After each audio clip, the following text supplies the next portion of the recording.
Hello दोस्तों, क्या हाल है। तारीख 17 दिसंबर, दिन संडे रविवार हो गया और हिंदी तिथि पंचमी। आइए बात करते हैं आज के मुख्य समाचार में देश भर की तमाम बड़ी खबरों पर नजर डालते हैं। देखिए, आज 17 तारीख को गुजरात सूरत जाएंगे पीएम मोदी। यहाँ दुनिया के सबसे बड़े डायमंड ऑफिस और सूरत एयरपोर्ट के नए टर्मिनल का उद्घाटन करेंगे। गुजरात के सूरत में हीरा कारोबार के लिए ये दुनिया का सबसे बड़ा केंद्र बनेगा। ये देख सकते हैं इस भव्य केंद्र की तस्वीरें। दुनिया का सबसे बड़ा डायमंड ट्रेडिंग हब हीरा बूट्स में आज इसका उद्घाटन होगा। यहाँ पर एक साथ 9-15 मंजिला टावर बने हुए हैं। 4700 से ज्यादा ऑफिसेज हैं। पेंटागन से भी बड़ा है सूरत का डायमंड बोर्ड्स। अच्छा, गुजरात सूरत के अलावा पीएम मोदी आज उत्तर प्रदेश वाराणसी के दौरे पर भी आ रहे हैं। यहाँ 19,000 करोड़ से ज्यादा की परियोजनाओं की सौगात देंगे। 17 और 18 तारीख 2 दिन तक काशी की गलियों में घूमेंगे प्रधानमंत्री। काशी तमिल संगमम में भी शामिल होंगे। मिशन 2024 का शंखनाद भी करेंगे। और अपने इस काशी दौरे पर प्रधानमंत्री बनारस नई दिल्ली वंदे भारत एक्सप्रेस ट्रेन को भी हरी झंडी दिखाएंगे, है ना। और चलिए अगली खबर देखिए। कल ही आपको पता होगा दोस्तों, विजय दिवस था। इस मौके पर प्रधानमंत्री ने 1971 युद्ध के वीर सैनिकों को याद किया और कहा कि देश उनका कर्जदार रहेगा। विजय दिवस पर पीएम बोले, जवानों के साहस को सलाम। रक्षा मंत्री ने भी वॉर मेमोरियल पर श्रद्धांजलि दी। 1971 में इसी दिन दोस्तों भारत ने श्रीनगर से हाईजैक कराया था अपना ही प्लेन। फिर जासूसों के खेल में फंसकर इसी दिन बांग्लादेश से जंग हारा था पाकिस्तान। बहरहाल अगली खबर देखिए, एक श्रद्धांजलि। कुवैत के शेख नवाफ का 86 साल की उम्र में निधन हो चुका है। पीएम मोदी ने भी दुख जताया और भारत में भी उनके निधन पर एक दिन के राजकीय शोक की घोषणा की है सरकार ने। जी हाँ, कुवैत के अमीर शेख नवाफ अल अहमद अल जबर अल सबा का निधन हो गया और इन दिवंगत हस्ती के सम्मान में भारत सरकार ने फैसला लिया है, पूरे भारत में आज 17 दिसंबर को एक दिन का राजकीय शोक रखा जाएगा। चलिए अगला अपडेट है, दिल्ली एयरपोर्ट से ही अब आपको अन्य राज्यों के लिए बसें भी मिल जाएगी, क्योंकि हवाई अड्डे के पास एक अंतर्राज्यीय बस टर्मिनल भी बनाया जा रहा है। और एक बड़ी चौंकाने वाली खबर आ रही है, पाकिस्तान की एक और हरकत का बड़ा खुलासा। देखिए, भारत में घुसपैठ की फिराक में है पाकिस्तानी आतंकी। लॉन्च पैड पर 250 आतंकियों को लेकर इंडियन आर्मी सेना में अलर्ट जारी हो चुका है। दरअसल हमारी भारतीय इंटेलिजेंस को ये इनपुट मिला है कि पाकिस्तान से 250-300 आतंकी भारत में घुसपैठ करने की तैयारी कर रहे हैं और अब जम्मू कश्मीर में सिक्योरिटी हाई अलर्ट पर घोषित कर दी है। और देखिए, इंडियन आर्मी की नई पहल, जम्मू कश्मीर की घाटी में तो अब AI यानी कि आर्टिफिशियल इंटेलिजेंस से आतंकियों और OGW की ट्रेनिंग की जाएगी। इस नई प्रणाली की शुरुआत जम्मू किश्तवाड़ से शुरू हो चुकी है। चलिए अगली खबर है, देश की वित्त मंत्री निर्मला सीतारमण का कहना है, महिला आरक्षण कानून 2024 की जनगणना के बाद ही लागू होगा। महिलाओं की भूमिका पर वित्त मंत्री ने यह बयान दिया और कहा कि पीएम मोदी ने राष्ट्र निर्माण के हक में महिलाओं की भूमिका पर हमेशा यकीन जताया है। अच्छा, प्रधानमंत्री की और एक नई पहल देखिए दोस्तों, स्त्री शक्ति समागम में जुटेगी 2 लाख से ज्यादा महिलाएं, माताएं, बहनें। पीएम मोदी इसे संबोधित करेंगे। 2 जनवरी 2024 को ये सभा होगी। केरल राज्य में अलग अलग क्षेत्रों से जुड़ी 2 लाख से ज्यादा महिलाओं की एक सभा को संबोधित करेंगे प्रधानमंत्री नरेंद्र मोदी। पीएम मोदी ने कहा कि राष्ट्रीय स्तर पर है ये पहला कार्यक्रम। इसमें अलग अलग क्षेत्र की महिलाएं होगी, आंगनबाड़ी शिक्षक, आशा कार्यकर्ता, उद्यमी, मनरेगा, सामाजिक सांस्कृतिक कार्यकर्ता वगैरह वगैरह। कुल 2 लाख महिलाएं शामिल होगी। भारत के विकास और तरक्की में महिलाओं की अहम भूमिका पर माताओं बहनों का हौसला बुलंद करेंगे पीएम 2 जनवरी को। केरल राज्य में ये आयोजन होगा, है ना। अच्छा, वैसे दोस्तों केरल राज्य से याद आया, केरल में तो देखिए कोरोना का एक नया वेरिएंट सामने आया है। जी हाँ, देखिए इस वक्त की बड़ी big breaking news update. Kerala में मिला एक और कोरोना का नया उपस्वरूप, जिसका नाम रखा है JN1। हालांकि एक अच्छी बात यह है कि एक्सपर्ट का कहना है कि अभी तक इस वेरिएंट से खतरा नहीं है। जीनोम सीक्वेंसिंग से वैज्ञानिकों ने कोरोना का यह नया स्वरूप खोजा है। फिर भी थोड़ी चिंता तो होनी ही है, क्योंकि दोस्तों आजकल सर्दियों में कोरोना के मामले भारत में भी फिर से बढ़ने लगे हैं। केरल राज्य में यह मामला सामने आने के बाद तमिलनाडु सरकार ने भी अलर्ट जारी कर दिया और केंद्र सरकार भी इस मामले पर निगरानी बनाए हुए है। कर्नाटक के भी अस्पतालों में सरकार ने मॉक ड्रिल के आदेश जारी किए हैं। केरल के आसपास के राज्य सरकारें भी अलर्ट हो गई हैं। चलिए अगली खबर आ रही कि महंगे आलू, लहसुन व प्याज की कीमतों में गिरावट आने से लोगों को महंगाई से थोड़ी राहत मिली है। हाल ही में जो सरकार ने इनके एक्सपोर्ट यानी कि निर्यात वगैरह पर जो फैसले लिए थे, उनका असर अब बाजारों में दिखने लगा है। चलिए अगली खबर है, उड़ीसा राज्य में देखिए मुख्यमंत्री नवीन पटनायक ने राज्य को बड़ी सौगात दी है। एक काम्र विधानसभा क्षेत्र में 159 करोड़ रुपए की 4 विकास परियोजनाओं का शिलान्यास किया। बड़ी खबर है, जम्मू कश्मीर को मिलेगी बड़ी सौगात। केंद्र सरकार ने 476 करोड़ रुपए की 102 जलापूर्ति योजनाओं को भी दी मंजूरी। और खबर है, गृह मंत्रालय ने हमारे देश के सभी IPS अधिकारियों के लिए एक नया नोटिस जारी किया, जिसमें कहा गया कि 31 जनवरी तक देश भर के सभी जिलों के IPS अधिकारियों को अपनी अचल संपत्ति और रिटर्न 2023 जमा कराने का निर्देश दिया है, ताकि पता चल सके कि कौन से IAS के पास कितनी ज्यादा जमीन, मकान, प्लॉट संबंधित प्रॉपर्टी है। चलिए अगली बड़ी खबर देखिए, UGC की चेतावनी, इस तरह के कॉलेजों में ना ले एडमिशन, वैलिड नहीं होगी डिग्री। जी हाँ, UGC यानी कि विश्वविद्यालय अनुदान आयोग की तरफ से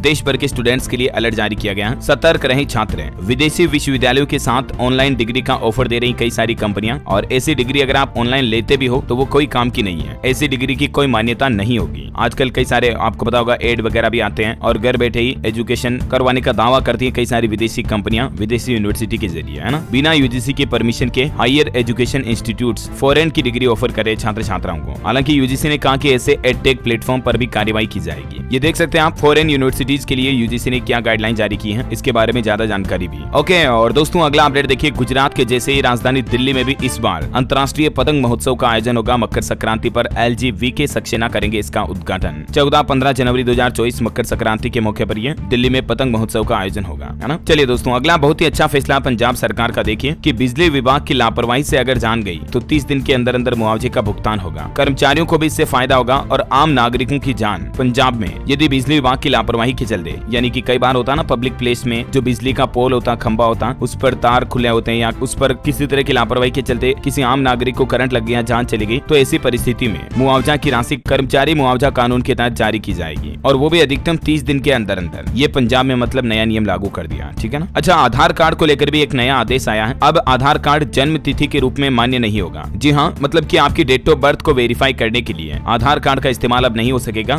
बर्थ सर्टिफिकेट जरूरी होगा। इसी महीने से ये नया नियम लागू हो चुका है। मैंने आपको DLS न्यूज पर शुरुआत में ही बताया था ये जानकारी, है ना। लेकिन सरकार ने अभी एक बार फिर से आम पब्लिक के लिए ये सूचना जारी की है, ठीक है। और अगला अपडेट देखिए आप, देश भर में पुरानी पेंशन की मांग पर पहले उपवास, फिर होगी अनिश्चितकालीन हड़ताल, थमेगी कलम और रेल के पहिए भी। जी हाँ, बड़ी चौंकाने वाली खबर आ रही, केंद्र और राज्य सरकार के अलग अलग सरकारी कर्मचारियों के विभाग, संगठन और प्रतिष्ठानों के सामने 8 जनवरी से 11 जनवरी तक रिले हंगर फास्ट होगा। रिले हंगर फास्ट मतलब पहले कर्मचारी, अलग अलग संगठन जो है वो भूखे रहकर सरकार से पुरानी पेंशन योजना की बहाली की मांग करेंगे, ठीक है। और फिर सरकार अगर इस तरीके से उनकी मांग नहीं मानती है तो फिर वो करेंगे देशव्यापी बड़ा आंदोलन, जैसे दिल्ली की रामलीला मैदान में हुआ था ना, ठीक वैसे ही। अगले साल 2024 के जनवरी महीने में ही सरकारी कर्मचारी ये एक्शन लेंगे। चलिए दोस्तों अगली खबर है, हिमाचल प्रदेश सरकार का शानदार फैसला, फसल बीमा योजना में हिमाचल सरकार ने 800 रुपए से बढ़ाकर 1500 रुपए की सेब बीमा राशि कर दी है और ब्लॉकों की संख्या भी बढ़ाई गई है। हिमाचल के बागवानी मंत्री ने इस बारे में जानकारी दी। और हरियाणा में देखिए अंतर्राष्ट्रीय गीता महोत्सव का आयोजन शुरू होने जा रहा आज से ही। 3 दिवसीय गीता अंतर्राष्ट्रीय संगोष्ठी का उद्घाटन देश के उपराष्ट्रपति जगदीश धनखड़ करेंगे, है ना। और वैसे हरियाणा में दोस्तों इलेक्ट्रिक वाहन व लिथियम बैटरी का पहला हब भी बनने जा रहा हरियाणा का रोहतक। अच्छा, इससे रोजगार के भी बड़े अवसर खुलेंगे क्योंकि 100 करोड़ का बड़ा प्रोजेक्ट लग रहा है, तो काफी युवाओं को इससे रोजगार भी मिलेगा और इलेक्ट्रिक व्हीकल के लिए बैटरियां वगैरह भी सस्ती अवेलेबल हो पाएगी, है ना। चलिए अगली खबर है, झारखंड में नई स्टार्टअप पॉलिसी लागू होने जा रही है। अब SC/ST को भी मिलेगा special incentive, one time grant की भी सुविधा होगी। जी हाँ, मतलब कोई झारखंड में अगर SC/ST का कोई युवा स्टार्टअप शुरू करता है तो सरकार उसको स्पेशल इंसेंटिव देगी, जैसे आरक्षण रिजर्वेशन की तरह मान लीजिए आप। पहले इसका लाभ सिर्फ महिलाओं और दिव्यांगों को मिलता था, लेकिन अब झारखंड में स्टार्टअप को बढ़ावा देने के लिए हेमंत सोरेन सरकार ने ये नई स्टार्टअप पॉलिसी 2023 लागू कर दी है, जिसमें स्पेशल प्रावधान रखे गए हैं। अगले 5 साल तक के लिए ये लागू रहेगी SC/ST के लोगों के लिए, है ना। चलिए अगली खबर है, बाजार में कम दाम में मिलेगा गोल्ड, सोमवार से कल से नई सेल चालू होने जा रही है। दरअसल बात कुछ यूं है कि कल 18 दिसंबर से सॉवरेन गोल्ड बॉन्ड स्कीम का अगला चरण सरकार शुरू करने जा रही है। 1 ग्राम सोने की कीमत तय की गई 6199 रुपए और वो भी प्योर 24 कैरेट का गोल्ड।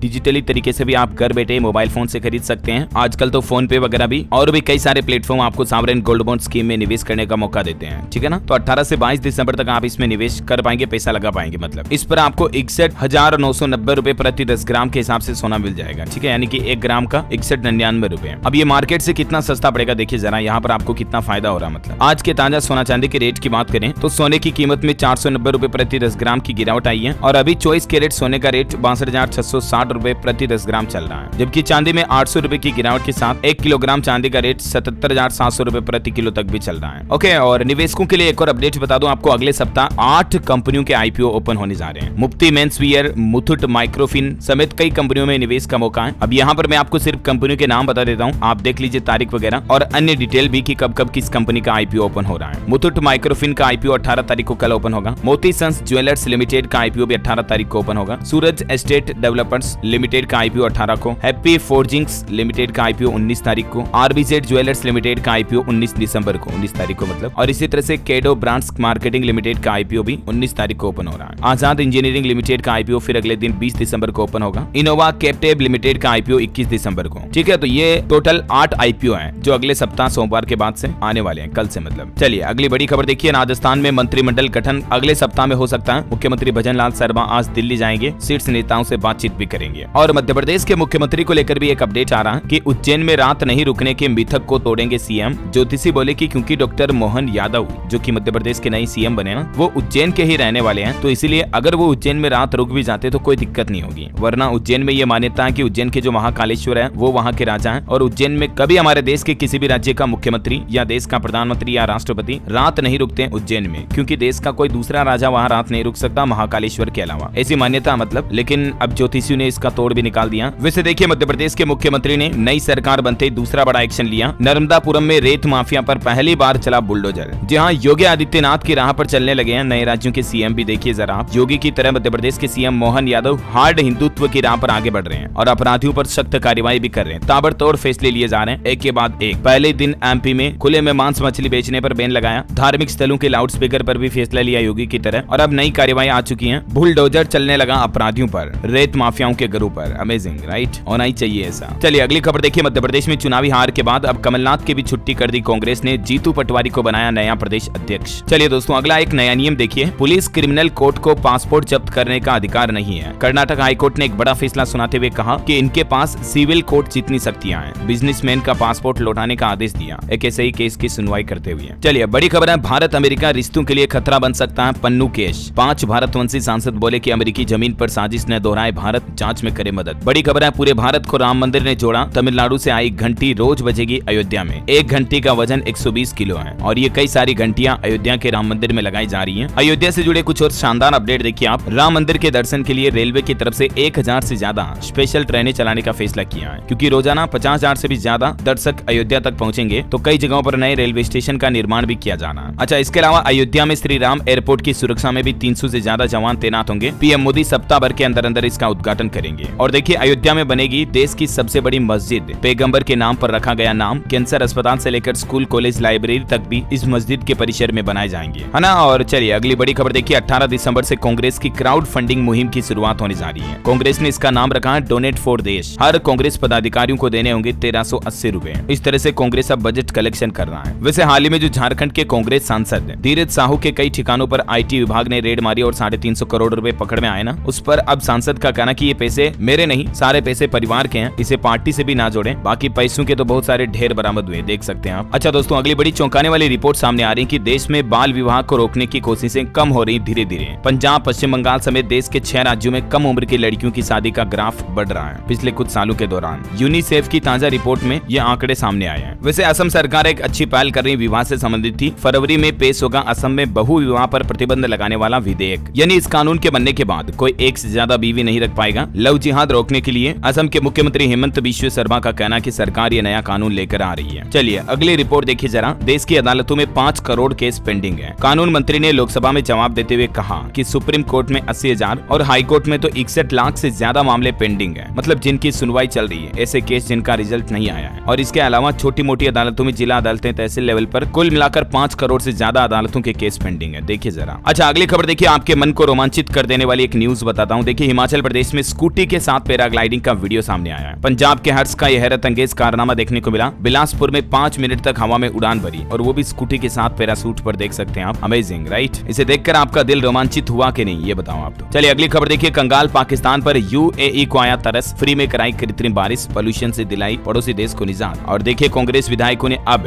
बीजेपी ने चुनाव कैसे जीता इस पर प्रतिक्रिया भी दी है। ईवीएम पर बोले कि जहां हमें वोट मिलने थे वहां नहीं मिले, कुछ तो गड़बड़ है दया। ये मतलब अब कांग्रेसियों ने आरोप लगाए हैं चुनाव हारने के बाद। चलिए अगली खबर देखिए। भारत को किराए की कोक का कारोबार नहीं बनने देंगे। सेरोगेसी डोनर बैन पर दिल्ली हाईकोर्ट ने कहा कि अंगदान की परमिशन दी तो आधे गरीब किडनी लिवर खो देंगे। दिल्ली उच्च न्यायालय की तरफ से इस मामले पर एक सुनवाई हुई, देख सकते हैं आप। और ये बहुत ही महत्वपूर्ण फैसला सुना है। अच्छा अभी तो अपन कुछ और महत्वपूर्ण और काम की खबरें देखेंगे। सरकार के कुछ बड़े ऐलान, नए नियम, नई योजनाओं के बारे में मैं आपको बताऊंगा दोस्तों। लेकिन वीडियो में अपन आगे बढ़े इससे पहले आज के मौसम समाचार पर नजर डाल लेते हैं। देखिए जम्मू कश्मीर में फिर से बर्फबारी शुरू हुई। जम्मू के गुलमर्ग में तो तापमान -3 डिग्री तक चल रहा अभी। एमपी राजस्थान में भी क्रिसमस से पहले बारिश के आसार हैं। उत्तर प्रदेश में 1 डिग्री तक पारा गिरेगा। हिमाचल में 5 दिनों तक मौसम साफ रहने के आसार। 22 दिसंबर को कुछ भागों में बारिश और बर्फबारी की संभावना। वैसे आज भी कुछ जगहों पर हिमाचल में बारिश बर्फबारी हो सकती है। मैदानी इलाकों में घना कोहरा छाया रहेगा। 100 मीटर विजिबिलिटी पहुंच चुकी है। मौसम विभाग ने पर्यटकों को गर्म कपड़े साथ में लाने की एडवाइजरी भी जारी की है। राजस्थान के भी कुछ जिलों में बारिश का अलर्ट। क्रिसमस पर पड़ सकती है कड़ाके की सर्दी, खेतों में जमी बर्फ की परत। मध्य प्रदेश में फिर शुरू होगा बारिश का दौर। 23-24 दिसंबर को बारिश की संभावना। 7 दिन में 2 सिस्टम एक्टिव होंगे। यूपी में सताएगी शीतलहर। 1 डिग्री तक गिरेगा पारा। बरेली सबसे ठंडा इलाका रहा। कानपुर में 10 सालों का रिकॉर्ड टूटा। और इसी बीच स्काईमेड वेदर की रिपोर्ट के मुताबिक अगले 24 घंटों के दौरान 17 से 19 दिसंबर तक देश के अलग अलग हिस्सों में कहां बारिश की संभावना है, आप देख सकते हैं। ओके, और बाकी सोना चांदी के रेट तो दोस्तों मैंने आपको पहले ही बता दिए। चलिए आगे बढ़ते हैं खबरों में। देखिए छींक आती है छींक हमें उसको कभी रोके नहीं, बड़ा खतरनाक हो सकता है। एक ब्रिटिश नागरिक के साथ हुए हादसे के बाद दुनिया भर के डॉक्टर और एक्सपर्ट ने चेतावनी दी है। ब्रिटिश का एक नागरिक जो छींक को रोकता है तो श्वास नली में 2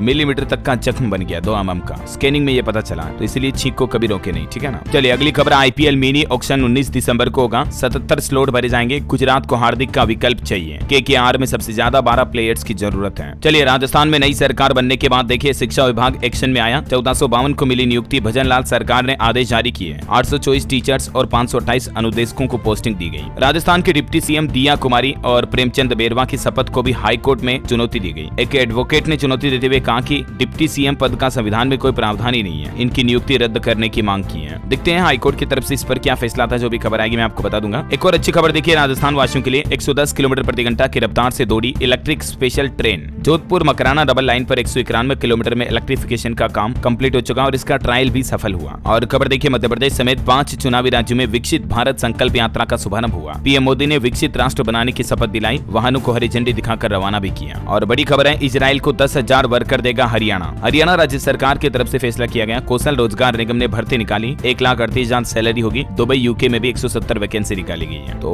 विदेशों में काम करने के लिए हरियाणा सरकार की तरफ से ये युवाओं के लिए भी नई पहल की गई है। वहीं देखिए हरियाणा के मुख्यमंत्री मनोहर लाल खट्टर सरकार ने किसानों को भी बड़ी सौगात दी है। रोटावेटर आलू बिजाई मशीन पर मिलेगी अब सब्सिडी, 1 सप्ताह में योजना की लिस्ट जारी की जाएगी। इससे पहले हरियाणा सरकार मुआवजे वगैरह की राशि भी बढ़ा चुकी है, 10,000 से बढ़ाकर 15,000 प्रति एकड़ कर दिया। प्राकृतिक आपदा से अगर किसानों की फसलें खराब हो जाती तो। और इसके अलावा देखिए आप हरियाणा में केंद्र सरकार के बिजली अमेंडमेंट बिल पर भड़के कर्मचारी बोले 15 जनवरी से हरियाणा के हर घर में जाएंगे, प्रीपेड मीटर टेरिफ पॉलिसी की कमियां बताएंगे। हरियाणा भाजपा संगठन पर दिल्ली में भी मंथन हुआ। मुख्यमंत्री मनोहर ने जिलाध्यक्षों के नाम पर चर्चा की, भारत संकल्प यात्रा का फीडबैक भी लिया। और विधायकों का तनाव भी दूर करेगी हरियाणा सरकार। शीतकालीन सत्र के लास्ट डे बुलाया stress management happiness session. Haryana सरकार के खिलाफ आड़तियों का ऐलान, 20 से सब्जी मंडियां होगी बंद, मार्केट फीस एडवांस में भरने के आदेश का किया विरोध। तो ये कुछ एक साथ हरियाणा के अपडेट मैंने आपको बता दिए। कुछ और स्टेट न्यूज देखिए फटाफट से आप। बिहार में शिक्षकों को व्हाट्सएप पर नहीं मिलेगी छुट्टी, प्राथमिक शिक्षक संघ ने बताया एक तरफा फैसला, कहा सरकार ने ही ये परंपरा शुरू की थी। उत्तर प्रदेश में पहली बार तैयार होगा अफसरों का रिपोर्ट कार्ड। राजस्व और चकबंदी मामलों के निपटारे में फीसदी कमिश्नर और DM नापे जाएंगे। 18 कमिश्नर 75 DM का तैयार होगा लेखा जोखा। ये मतलब योगी सरकार की तरफ से पहली बार यूपी के सभी 75 जेलों के लिए नई पहल शुरू की जा रही है। और वही खबर देखिए आप, उत्तर प्रदेश में 30 दिन में खाली करनी होगी 180 करोड़ की जमीन। गौतम बुद्ध नगर के बिलासपुर, शाहबेरी और बरोला में है ये जमीन। इसे छोड़ पाकिस्तान चले गए थे लोग बाग, जिस पर अब कई दूसरे लोगों ने कब्जा कर लिया। और खबर देखिए आप, यूपी अयोध्या में राष्ट्रपति से मिले राम भद्राचार्य, राम कथा के लिए उन्हें आमंत्रण भी दिया। 14 जनवरी से अयोध्या में मनेगा अमृत महोत्सव। बड़ी खबर है, छत्तीसगढ़ के डिप्टी CM शर्मा बोले बिजली बिल हाफ नहीं होगा, इसी साल से किसानों को 3100 रुपए बोनस मिलेगा और नक्सलियों से संवाद की कोई भी गुंजाइश नहीं है। और खबर देखिए पंजाब में नवजोत सिंह सिद्धू बोले लोकसभा चुनाव नहीं लड़ूंगा। बठिंडा में कहा कि इलेक्शन लड़नी होती तो पहले ही लड़ देता, आज मंत्री होता। एजुकेशन पर बड़ी खबर है, झारखंड में बदला बोर्ड परीक्षाओं का पैटर्न, अब OMR से नहीं लिया जाएगा एग्जाम। झारखंड एकेडमिक काउंसिलिंग की तरफ से ये निर्णय लिया गया। OMR की जगह अब नया पैटर्न लागू होगा। आप झारखंड बोर्ड के ऑफिशियल पोर्टल पर ज्यादा जानकारी चेक कर लीजिएगा। ओके, अच्छा वैसे एजुकेशन की बात हो रही तो मैं आपको स्टूडेंट छात्र छात्राओं के लिए शिक्षा से जुड़ी कुछ खबरें भी बता देता हूँ। देखिए फटाफट से, सरकारी नौकरी पर अपडेट है। इंडियन ऑयल कॉर्पोरेशन में 1603 पदों पर वैकेंसी निकली हुई है, लास्ट डेट 5 जनवरी 2024। रेलवे ने अप्रेंटिस के 3015 पदों पर वैकेंसी निकाली है, लास्ट डेट 14 जनवरी 2024। SSC Delhi police CAPF SI Tier 2 परीक्षा को स्थगित कर दिया है। अब ये एग्जाम जो पहले 22 दिसंबर को आयोजित होना था ना, वो अब 8 जनवरी 2024 को आयोजित होगा। ठीक है, इसके बारे में ज्यादा जानकारी आप ssc.nic.in ऑफिशियल पोर्टल पर चेक कर लीजिएगा। कुछ और तारीखों में अपडेट हुए हैं, जैसे देखिए गुजरात कॉमन एंट्रेंस टेस्ट की तारीख में बदलाव किया गया। CBSE बोर्ड से परीक्षा का इसका टकराव आ रहा था ना, तो उसके बाद अब ये परीक्षा की तारीख में बदलाव किया। पहले 2 अप्रैल 2024 को होनी थी, अभी 2 अप्रैल की बजाय 31 मार्च को आयोजित होगी। ठीक है, और UIIC असिस्टेंट के लिए आगे बढ़ी, सहायक भर्ती के लिए पंजीकरण विंडो खुलने की तिथि अब 16 की बजाय 18 को ओपन होगी। और बिहार में देखिए नव नियुक्त शिक्षकों की मुश्किलें बढ़ी, अब एक और जांच प्रक्रिया से गुजरना होगा। इसके लिए बिहार सरकार ने एक नई कमेटी भी बनाई है। बिहार के शिक्षकों के लिए अभी हाल ही में हाई कोर्ट ने भी कड़े तगड़े फैसले सुनाए थे। अब एक के बाद एक बिहार सरकार भी शिक्षकों पर शिकंजा कस रही है, देखिए जरा। और खबर है, उत्तर प्रदेश सरकार ने बदले टीचर्स की नियुक्ति के नियम, जारी होगी कंबाइंड मेरिट लिस्ट और इंटरव्यू में कम से कम 40% मार्क्स देना जरूरी होगा। ये यूपी की योगी सरकार की तरफ से भी टीचर सिलेक्शन को लेकर नई गाइडलाइन जारी की है। मैंने आपको हाल ही में बताई भी थी इस बारे में डिटेल जानकारी, तो है ना। अच्छा, एजुकेशन पर अगला अपडेट देखिए आप, ऑल इंडिया सैनिक स्कूल एंट्रेंस एग्जाम की रजिस्ट्रेशन डेट भी आगे बढ़ चुकी है। अब 24 दिसंबर 2023 तक उम्मीदवार इस पोर्टल के जरिए रजिस्टर कर सकते हैं। ठीक है, और बिहार में देखिए दोस्तों 9वीं 11वीं की मासिक परीक्षा 26 दिसंबर से शुरू होगी। 2 पालियों में एग्जाम होगा, गणित और बायोलॉजी की परीक्षा एक ही दिन रखी गई है। वहीं बिहार में BPSC 69वीं मेंस परीक्षा के लिए डेट शीट भी जारी हो चुकी है। 3 से 6 जनवरी तक होगा एग्जाम। प्रारंभिक परीक्षा में 5299 अभ्यर्थी पास हुए थे। तो ये एजुकेशनल अपडेट्स जो मैंने आपको एक साथ बता दिए, ठीक है। और चलो रुको 2-4 मिनट और, थोड़ी बहुत और काम की महत्वपूर्ण खबरें रह रही, मैं आपको बता देता हूँ फटाफट से, फिर वीडियो को खत्म करते हैं। देखिए, योगी सरकार का बड़ा प्लान, अब अवैध निर्माण रोकने की नई तकनीक से होगी शुरुआत। यूपी एलसी ने ये नई तैयारियां शुरू कर ली हैं। यूपी में अब अवैध तरीके से निर्माण नहीं होगा, इसके लिए टेक्नोलॉजी का इस्तेमाल करेगी योगी सरकार कुल मिलाकर। और बिहार में देखिए अब ऑनलाइन होगा संपत्ति का म्यूटेशन और नामांतरण भी, इस वेबसाइट के जरिए हो जाएगा सारा काम, ठीक है। ये पोर्टल का एड्रेस भी आप देख सकते हैं। इस पोर्टल के जरिए सारे काम आपके जमीन, प्लॉट, मकान की संपत्ति से जुड़े म्यूटेशन के संबंधित घर बैठे ऑनलाइन हो जाएंगे। अच्छा, टेक्नोलॉजी से खबर देखिए, आप इंस्टाग्राम में आपको एआई का मजा मिलेगा, प्रॉम्प्ट के जरिए एडिट कर पाएंगे फोटो, यानी कि फोटो में जो भी आपको एडिट करना ना, इसका बैकग्राउंड रिमूव करो या मेरे फोटो के पास एक शेर बिठा दो, ऐसा कुछ भी आप टाइप करोगे ना टेक्स्ट के जरिए, इंस्टाग्राम पर अब आपको फोटो एडिटिंग का ऑप्शन मिलेगा। Amazing, right. चलिए अगली खबर देखिए आप, अब ऑनलाइन शॉपिंग के बाद आपके प्रोडक्ट को ट्रैक करना और आसान होगा। गूगल कंपनी की नई पहल है ये, जीमेल में डायरेक्टली आप अपने कुरियर के ऑर्डर को ट्रैक कर पाएंगे, मतलब ट्रैकिंग आईडी के जरिए कुरियर का पैकेज ट्रैक जीमेल से डायरेक्टली हो जाएगा। जल्दी आपको ये नया फीचर मिलेगा। और एक बड़ी चौंकाने वाली खबर देखिए, हरियाणा और पंजाब सरकार पर लगा आरोप, गौशालाओं की बुरी दशा पर 5 साल से कोई स्टेटस रिपोर्ट जारी नहीं की। खबर है दोस्तों, नए साल 2024 में जो बजट आएगा ना फरवरी में, उसमें 3 दिन मिलेगी छुट्टी, लेकिन कट जाएगी सैलरी। सरकार बजट में ये नए नियमों का ऐलान कर सकती है। लेबर कोड को लेकर नया लेबर कोड, जो नया लेबर कानून, ये लाने का प्लान किया जा रहा है। 23 राज्यों में इसका ड्राफ्ट कानून भी तैयार हो चुका है। देखते हैं बजट में इसकी शुरुआत होती है या नहीं। जो भी अपडेट आएंगे मैं आपको बता ही दूंगा इसी चैनल DLS न्यूज के माध्यम से, ठीक है। फिलहाल अगली खबर देखिए आप, स्वतंत्र उम्मीदवार के रूप में राष्ट्रपति चुनाव लड़ेंगे रूस के राष्ट्रपति व्लादिमीर पुतिन। चुनाव प्रचार में शामिल होंगे 35 लाख सदस्य भी। और खबर है हिमाचल प्रदेश शिमला में न्यू ईयर और क्रिसमस बनेगा यादगार। 25 से 31 दिसंबर तक विंटर कार्निवल फेस्टिवल का आयोजन किया जाएगा। चलिए अगली बड़ी चौंकाने वाली खबर देखिए दोस्तों, हमारे RBI के पूर्व गवर्नर रघुराम राजन ने भारत की इकोनॉमी को लेकर कहा कि अगर विकास दर 6% से ज्यादा नहीं हुई तो भारत 2047 तक भी निम्न मध्यम अर्थव्यवस्था बना रहेगा। यानी कि हमें भारत को विकसित भारत बनाना है तो इसकी विकास दर को कम से कम 6% से ज्यादा ही रखना होगा, ऐसा। और अगली खबर देखिए, भारत और ओमान के बीच आर्थिक साझेदारी हुई और मजबूत। संयुक्त निवेश कोष की तीसरी किस्त का ऐलान हुआ। आत्मनिर्भर भारत को लेकर केंद्रीय मंत्री अश्विनी वैष्णव बोले, देश में 22 गुना बढ़ा मोबाइल का उत्पादन, 12 लाख रोजगारों का सृजन भी हुआ। और पार्लियामेंट में लोकसभा की सुरक्षा में सैन्य मामले की जांच अब उच्च स्तरीय समिति करेगी। सांसदों को लोकसभा स्पीकर बिरला ने पत्र भी जारी किया। ओम बिरला ने चिट्ठी में लिखा कि सांसदों का जो निलंबन किया ना, वो सुरक्षा उल्लंघन का विरोध करने के लिए नहीं किया, बल्कि सदन की पवित्रता बनाए रखने के लिए किया। वैसे इस लोकसभा घुसपैठ केस में 6ठा आरोपी भी गिरफ्तार हो चुका है। और जांच में एक खुलासा ये सामने आया कि ये आत्मदाह करना चाहते थे आरोपी। राहुल गांधी ने कहा कि मोदी की योजनाओं के चलते युवा बेरोजगार हैं और इसलिए युवा ऐसे संसद में उद्दंड मचा रहे हैं। बहरहाल अगली खबर देखिए आप, केंद्र सरकार की PLI स्कीम शानदार साबित हुई मैन्युफैक्चरिंग सेक्टर के लिए। गेम चेंजर रही मोदी सरकार की ये योजना। FDI यानी कि फॉरेन डायरेक्ट इन्वेस्टमेंट में 76% तक की बढ़ोतरी हुई है इस PLI स्कीम के जरिए। और इंश्योरेंस बीमा पर एक बड़ी चौंकाने वाली रिपोर्ट आ रही, जरा देखिए आप। कोरोना के दौर के बाद भी लोग बाग, देश की 95% आबादी के पास जीवन बीमा नहीं है, लाइफ इंश्योरेंस लेते नहीं है लोग बाग। हालांकि रिलायंस कंपनी एक नई पहल शुरू कर रही है देखिए बीमा को लेकर। कैंसर या बाईपास सर्जरी दुनिया में कहीं भी इलाज कराओगे तो रिलायंस की इस नई हेल्थ इंश्योरेंस पॉलिसी के तहत आपको 8.5 करोड़ रुपए तक का बीमा कवर मिलेगा। ज्यादा जानकारी देख सकते हैं आप। और बड़ी खबर देखिए, कस्टम डिपार्टमेंट के नाम पर अगर आपको फोन आए तो सावधान हो जाएं, वरना बड़ा नुकसान हो सकता है। सरकार की तरफ से अलर्ट जारी किया गया, आप ठगी के शिकार हो सकते हैं। और खबर है दोस्तों, देश की पहली AICT के तौर पर यानी आर्टिफिशियल इंटेलिजेंस शहर के तौर पर लखनऊ का कायाकल्प डेवलप हो रहा। मुख्यमंत्री योगी आदित्यनाथ की तरफ से मास्टर प्लान बनाया गया। और खबर देखिए, इस साल एडवांस टैक्स में करीब 20% का बड़ा उछाल देखा गया। सरकारी खजाने में 6,24,000 करोड़ के लगभग एडवांस टैक्स कलेक्शन 15 दिसंबर तक जमा हो रहा है। और बड़ी खबर है, बीच समंदर में नौसेना की धमक, माल्टा के हाईजैक जहाज का रेस्क्यू करने पहुंचा युद्धपोत। इंडियन आर्मी अपनी ताकत दिखा रही है। लगातार बढ़ती जा रही भारतीय सैन्य की ताकत, दुनिया के कई अमीर देश भी अब भारत की आर्मी के पीछे रह रहे हैं। और एक खुशखबरी है, लखनऊ के 100 हेल्थ ATM पर होगी खून से जुड़ी जांच। रेट भी इसका तय हो चुका है। हेल्थ ATM लगाया गया, मतलब जैसे कुछ ATM से पैसे निकलते हैं ना, वैसे हेल्थ ATM पर आप खून की जांच करवा पाएंगे। और इसकी रेट लिस्ट क्या होगी जानकारी आप देख सकते हैं। और नए मोबाइल फोन की लॉन्चिंग पर अपडेट देखिए। पोको C65 स्मार्टफोन 8,499 रुपए की शुरुआती कीमत में लॉन्च हुआ। 50 मेगापिक्सल प्लस 2 मेगापिक्सल का मेन कैमरा मिलेगा। और Redmi Note की 13 स्मार्टफोन सीरीज 4 जनवरी 2024 को लॉन्च होगी। और वहीं निवेशकों के लिए म्यूचुअल फंड से जुड़ा एक अपडेट देखिए आप। कम रिस्क के साथ मिलेगा FD से ज्यादा फायदा। ब्लू चिप फंड्स ने बीते एक साल में 24% तक का रिटर्न दिया है। यहाँ स्टॉक मार्केट से थोड़ा रिस्क कम होता है। जरूरी नहीं कि आप इसी म्यूचुअल फंड में लगाएं, ये कोई स्पॉन्सर नहीं है, लेकिन जस्ट फॉर एग्जांपल आपको बता रहा हूँ। अच्छा खबर देखिए, माता वैष्णो देवी दर्शन के लिए पहुंचे श्रद्धालुओं ने तोड़ा साल 2022 का रिकॉर्ड। व्यापारी वर्ग में खुशी की लहर देखी गई। 2022 में वैष्णो देवी के कुल 91,24,000 से भी ज्यादा भक्तों ने दरबार में हाजिरी लगाई।